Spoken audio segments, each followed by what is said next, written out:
Bismillahirrahmanirrahim. Assalamu alaikum students. This is lesson number 12, chapter number 1, and today we are going to start our exercise 1.3.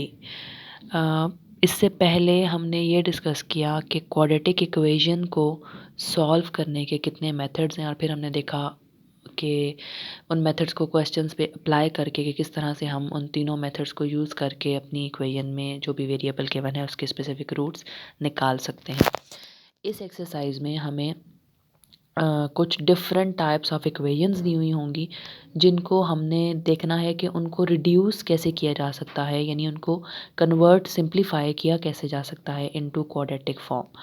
तो I guess there are about 16 questions in this exercise और इन 16 questions में 5 different types of equations discuss की गई हैं जिनको हम सबसे पहले देखेंगे कि how they can be reduced into quadratic form, and after that we'll check by applying any of 3 methods that we have discussed in our previous exercises to find the solution of the given equation.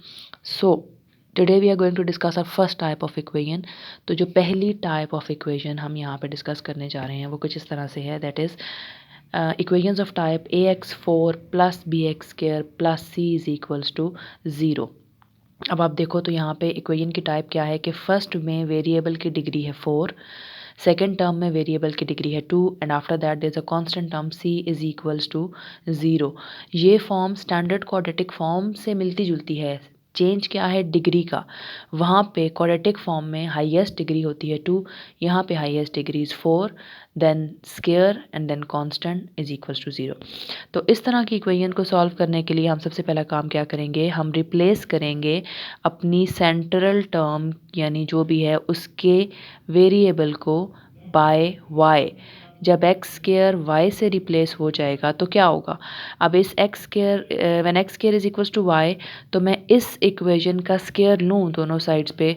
जब square का square लिया जाए तो power हो जाएगी 4 और यहाँ पे क्योंकि डिग्री है 1 तो इसका स्क्वायर लिया जाए तो पावर हो जाएगी 2।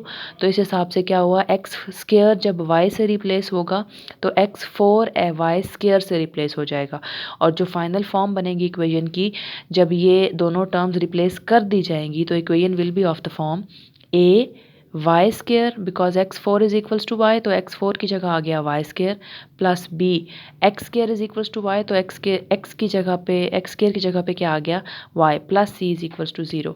तो कन्वर्जन के बाद जो रिड्यूस्ड फॉर्म बनेगी हमारे पास इक्वेशन की वो कौन सी फॉर्म बन जाएगी, वो होगी क्वाड्रेटिक फॉर्म।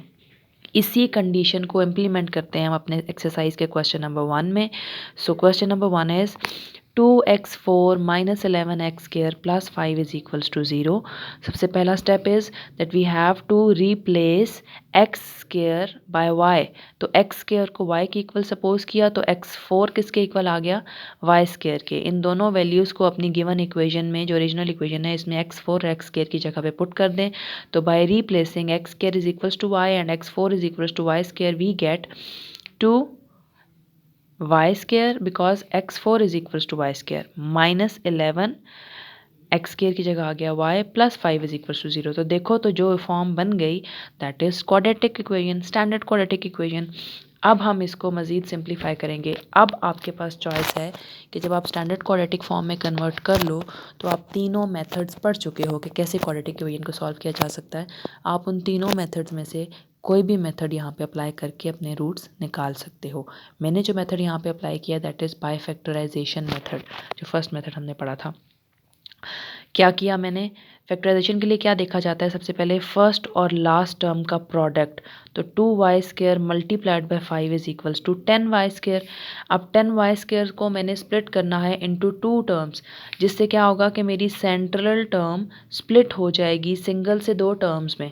अब 10 की फैक्टराइजेशन करें तो 2 5 are 10, ठीक है, लेकिन इन 2 और 5 को सॉल्व किया जाए तो 2 प्लस 5 भी 11 नहीं बनता किसी भी तरीके से, यानी हम 2 और 5 को सॉल्व करके 11 नहीं ला सकते। 2 माइनस 5 भी 11 नहीं आता, इसका मतलब ये दो फैक्टर्स तो हो गए कैंसिल, ये नहीं बन सकते। उसके बाद जो दूसरा फैक्टर है वो है 10 1s are 10। तो अगर मैं 10y स्क्वायर को 10y और 1y यानी सिंगल y में स्प्लिट करूं तो ये कंडीशन फुलफ़िल करता है 11 की। कैसे? -10y minus y is equals to -11। इसका मतलब है कि इस -11 को मैं स्प्लिट कर सकती हूँ इन -10 एंड -y। तो मैंने यही किया, यहाँ पे -11y को स्प्लिट कर दिया into -10y and -y। Minus ये आ गया 2y² -10y -y plus 5 is equals to 0। अब फर्स्ट टू टर्म्स को कंपेयर कर लें, लास्ट टू टर्म्स को कंपेयर कर लें। इन दोनों टर्म्स में से 2 और y कॉमन आ जाएगा, यहाँ से 2y बाहर चला गया, अंदर रह गया y माइनस 2 5 10 और y क्योंकि बाहर जा चुका है तो अंदर टर्म जो बच गई दैट इज़ y -5। इन दोनों टर्म्स में से -1 कॉमन लेंगे हम। ठीक है, जब -1 कॉमन लिया तो माइनस की वजह से बाहर जाने की वजह से बाकी दोनों टर्म्स के साइन चेंज हो गए। सो प्लस वाई माइनस बाहर गया तो -5 इज इक्वल्स टू 0। अब देखो तो इस टर्म में ये ब्रैकेट यानी y -5 और इस टर्म में ये ब्रैकेट यानी y -5 दोनों कॉमन है, सेम है। तो इन दोनों को कॉमन ले लेते हैं। y -5 बाहर चला गया, अंदर रह गया 2y -1 इज इक्वल्स टू 0। तो यहाँ से आपके पास ये क्वाड्रेटिक इक्वेशन स्प्लिट हो गई into 2 linear factors that are y -5 and 2y -1। अब हम इन दोनों लीनियर फैक्टर्स को बारी बारी अलग अलग सॉल्व करके y के दोनों रूट्स निकालेंगे। So either y -5 is equals to 0 और 2y -1 is equals to 0।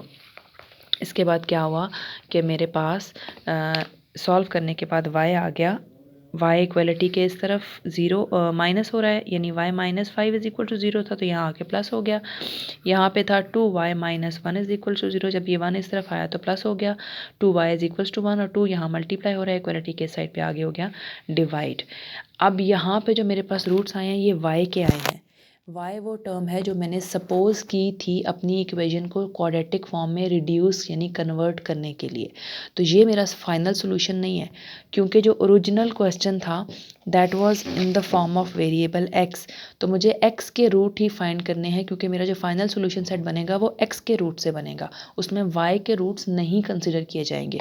y जो यूज़ हुआ that was just to solve the question by converting it into quadratic form.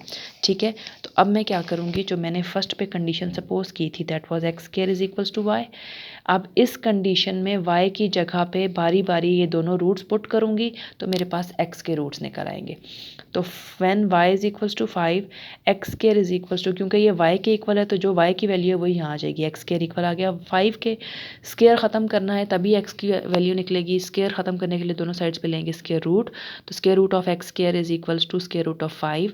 ये स्क्वायर इस रूट से cancel, x is equals to plus minus square root of 5 because 5 is a prime number तो ये square root से बाहर नहीं आएगा। और राइट और लेफ्ट साइड दोनों साइड पे जब स्क्वायर रूट सॉल्व हो गया तो आ गया प्लस और minus. Similarly, when y is equals to 1/2 then x square is equals to 1/2। Square remove करने के लिए दोनों साइड्स पे फिर से आएगा square root, this square is cancelled by root तो x is equals to plus minus 1 क्योंकि परफेक्ट स्क्वायर है 1 का ही तो 1 over √2 because 2 is a prime number तो वो भी स्क्वायर रूट से बाहर नहीं आएगा। तो finally the solution set is plus minus 1 over √2 and plus minus 5। आप देखें मैंने सोल्यूशन सेट में सिर्फ x के वेरिएबल्स लिखे हैं, रूट्स लिखे हैं, सॉरी मैं दोबारा रिपीट कर रही हूँ कि y आपने सपोज किया था just to reduce your given form into quadratic form, तो हम उनके रूट्स को सोल्यूशन सेट में नहीं लिखेंगे। सोल्यूशन सेट में सिर्फ वो रूट्स लिखे जाएंगे जो वेरिएबल हमें क्वेश्चन में ओरिजिनल क्वेश्चन में दिया गया है। ये फर्स्ट फॉर्म हमने यहाँ पे डिस्कस कर ली। अब इस फॉर्म से रिलेटेड जितने भी एक्सरसाइज में क्वेश्चंस हैं that will be your homework, आप उनको होम असाइनमेंट के तौर पे सॉल्व करेंगे। Thank you.